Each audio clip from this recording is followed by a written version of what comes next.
Hello students, today we are going to study about reflection of a ray of light through a rectangular glass block or a glass slab.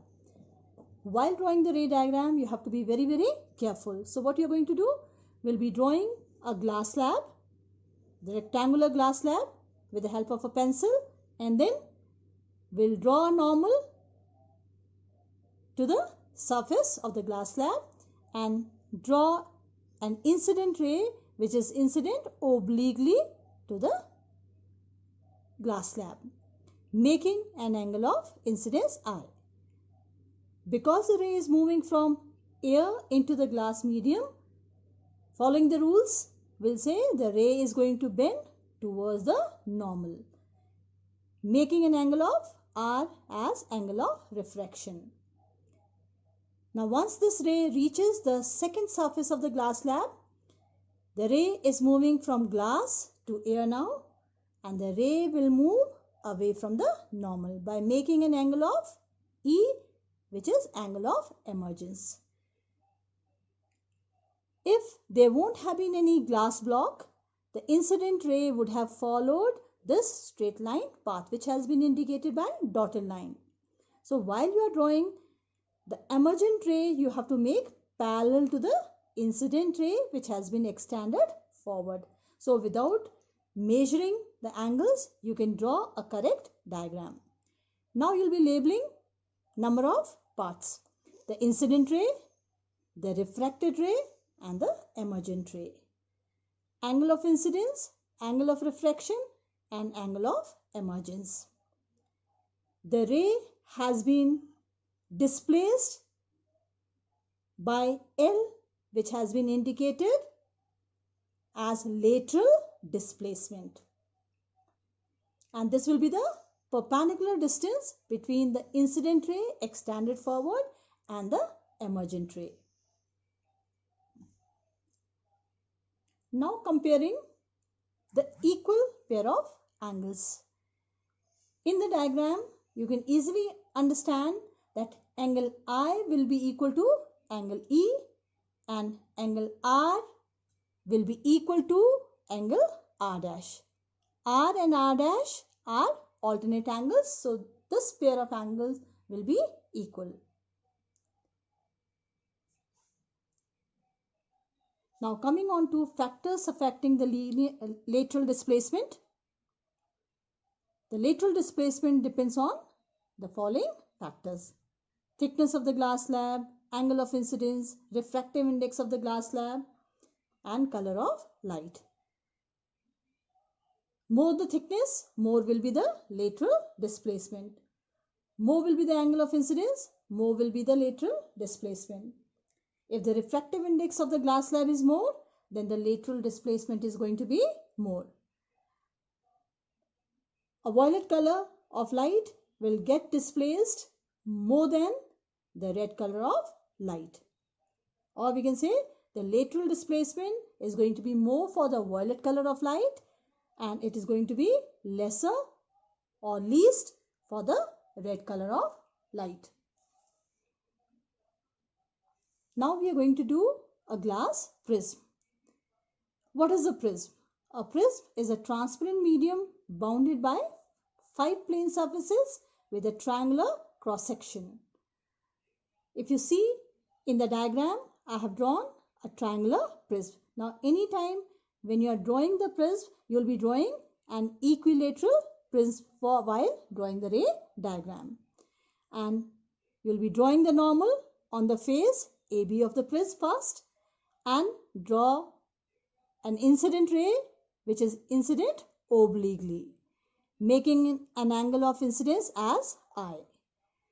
Because the ray is moving from air to the glass medium, the ray will be bending towards the normal. In a prism, always make sure that you bend the ray towards the base of the prism. If the angle of deviation will be minimum, then this ray is going to be parallel to the base of the prism. Otherwise, you will be always showing it bending towards the base. Now when this ray reaches the face AC of the prism, then the ray is moving from glass to the air and it is going to move away from the normal. The normal has already been shown here. So, in your diagram, you are going to mark the incident ray, the refracted ray and the emergent ray. And angle of incidence, angle of refraction and angle of emergence. When the ray is moving and is incident on face AB, if there won't have been the prism, the ray would have followed this straight line path which has been indicated by dotted line. But because it is moving in the prism, the ray is bending towards the normal. So, there is a change in the path of ray of light. Now, the same ray when it's coming out of the glass slab, there has been change in the path of the ray of light. So, we extend the emergent ray and we try to see what deviation has taken place between incident ray and emergent ray. So, we extend the incident ray in the forward direction and we extend the emergent ray in the backward direction. Wherever both are meeting, we mark angle D, which is angle of deviation, or we can mark as delta, right? It's easier to mark D. So, we say angle of deviation as D. You'll be marking all the angles and all the rays. Please remember, if this angle of D will be minimum for the prism, in that situation angle I will be equal to angle E. And if you are asked to find out a relation between angle of incidence, angle of deviation, angle of emergence and angle of the prism A, right? This is angle of prism A. So, we can easily write it as angle I plus angle E is equal to angle A plus angle D.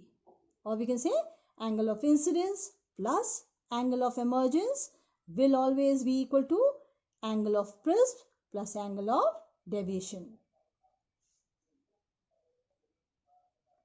So, we can say in the position of minimum deviation, the refracted ray inside the prism is parallel to the base of the equilateral prism and angle of incidence will be equal to angle of emergence.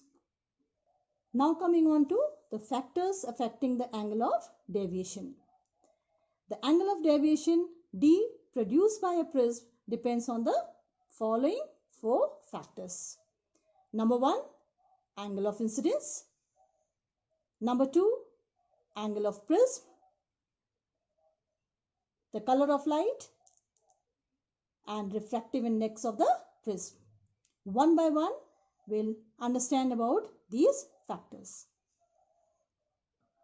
For coming on to angle of incidence. Now, if we plot a graph of angle of deviation versus angle of incidence, then we find the graph is going to be a parabola. To explain this, we can say for smaller values of angle of incidence, as we increase the angle of incidence, the angle of deviation keeps on decreasing till it reaches a minimum value, and this minimum value of deviation we call it as angle of minimum deviation. Beyond this angle, if we further increase the angle of incidence, we find with increase of angle of incidence, the angle of deviation keeps on increasing. So, to study between the angle of incidence and angle of deviation, we'll say it differs with different angle of incidence. Coming on to refractive index of the prism. More the refractive index of the prism, more will be the deviation produced by it. Factor 3, that is angle of prism.